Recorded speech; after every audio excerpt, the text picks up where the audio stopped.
একটি গুলি আর তার প্রতিধ্বনি কাঁপিয়ে দেয় সারা পৃথিবীকে। এই ঘটনায় জন্ম দেয় প্রথম বৈশ্বিক যুদ্ধের। এর নাম প্রথম বিশ্বযুদ্ধ। 1914 সালের আগে ইউরোপ ছিল উত্তপ্ত। সাম্রাজ্যগুলো ক্ষমতার জন্য লড়ছিল। জাতীয়তাবাদ আর জোট রাজনীতি যুদ্ধকে অবশ্যম্ভাবী করে তোলে। 28 জুন 1914 সারায়েভো শহরে অস্ট্রিয়ার যুবরাজ আর্চডিউক ফ্রাঞ্জ ফার্দিনান্দ গুলিতে নিহত হন। একটি গুলি, যুদ্ধ শুরু হয়। পৃথিবী ভাগ হয়ে যায় দুই শিবিরে। মিত্রশক্তি ব্রিটেন, ফ্রান্স, রাশিয়া, যুক্তরাষ্ট্র। কেন্দ্রীয় শক্তি জার্মানি, অস্ট্রিয়া, হাঙ্গেরি আর অটোমান সাম্রাজ্য।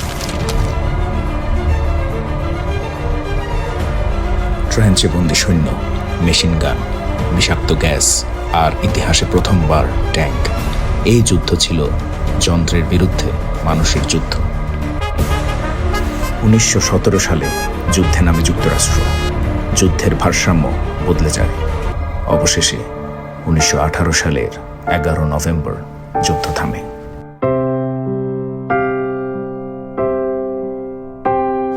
কিন্তু এই যুদ্ধ কোনো বিজয় এনে দেয়নি। এটা রেখে যায় ধ্বংসস্তূপ, কোটি কোটি মৃত মানুষ আর ভবিষ্যতের আরেকটি ভয়াবহ যুদ্ধের বীজ।